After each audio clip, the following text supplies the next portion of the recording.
அண்மை செய்தி. முதலமைச்சர் பதவியை மு.க. ஸ்டாலின் ராஜினாமா செய்ததை ஏற்றிருக்கிறார் ஆளுநர்.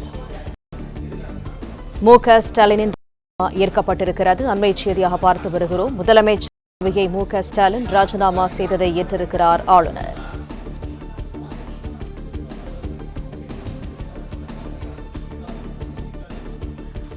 அண்மை செய்தி. முதலமைச்சர் பதவியை மு.க. ஸ்டாலின் ராஜினாமா செய்ததை ஏற்றிருக்கிறார் ஆளுநர்.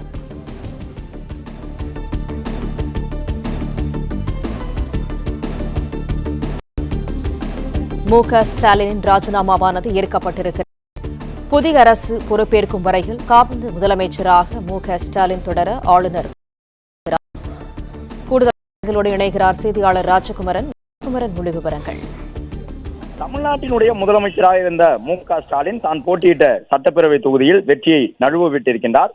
தான் போட்டியிட்ட தொகுதியில் அவர் தோற்றிருக்கக்கூடிய நிலையில் ஆட்சி அமைப்பதற்கு தேவையான இடங்களையும் திராவிட முன்னேற்ற கழகத்தால் இந்த சட்டப்பேரவை தேர்தலில் பெற முடியவில்லை. இந்த நிலையில்தான் தான் வகித்து வந்த முதலமைச்சர் பதவியிலிருந்து ராஜினாமா செய்கின்றேன் என்கின்ற கடிதத்தை தமிழ்நாடு ஆளுநர் மாளிகைக்கு முதலமைச்சராக இதுவரை இருந்து வந்த திமுக தலைவர் மு.க. ஸ்டாலின் அனுப்பியிருந்தார். இந்த நிலையில் அந்த சம்பிரதாயத்தை பின்பற்றி ஆளுநர் மாளிகையிலிருந்தும் முதலமைச்சராக இருந்து தற்பொழுது தன்னுடைய பதவியை ராஜினாமா செய்திருக்கக்கூடிய ஸ்டாலினுடைய ராஜினாமா கடிதம் ஏற்கப்பட்டிருப்பதாக அதிகாரப்பூர்வ அறிவிப்பு வெளியிடப்பட்டிருக்கின்றது.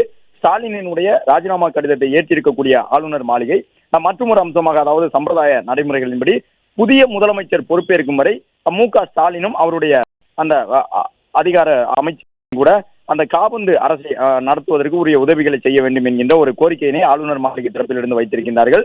முதலமைச்சராக இருக்கக்கூடியவர் தன்னுடைய பதவியை ராஜினாமா செய்கின்றார் என்றால் அவரோடு சேர்த்து இருந்தவர்களும் அந்தந்த அமைச்சர் பொறுப்பிலிருந்து தங்களை விடுவித்துக் கொள்கின்றார்கள், புதிய அரசு அமைவதற்கு ஏற்ற முறையிலே என்பதுதான் அர்த்தம். அந்த அடிப்படையிலே ஸ்டாலினும் அவருடைய அமைச்சரவையும் தற்பொழுது தங்களுடைய பதவிகளை ராஜினாமா செய்திருக்கக்கூடிய நிலையில் அந்த ராஜினாமா ஏற்கப்பட்டிருக்கின்றது.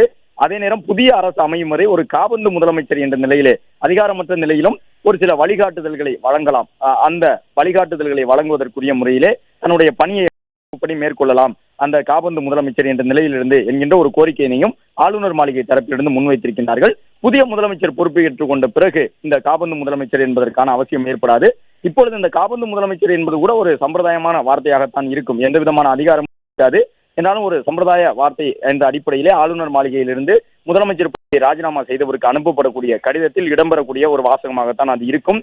இப்போதைய சூழ்நிலையிலே முதலமைச்சராக இருந்து வந்த ஸ்டாலின் தன்னுடைய பதவியை ராஜினாமா செய்வதாக கொடுத்த கடிதத்தை ஆளுநர் மாளிகை ஏற்றுக்கொண்டிருக்கின்றது. இந்த ஏற்பின் மூலமாக அடுத்த கட்டமாக புதிய முதலமைச்சரை தேர்வு செய்வதற்கான பணிகளை ஆளுநர் மேற்கொள்வதற்கான நடைமுறைகளும் தொடங்கியிருக்கின்றது.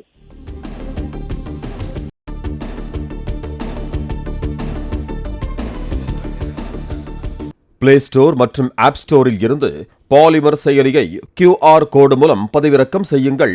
செய்திகளை உடனுக்குடன் பெறுங்கள்.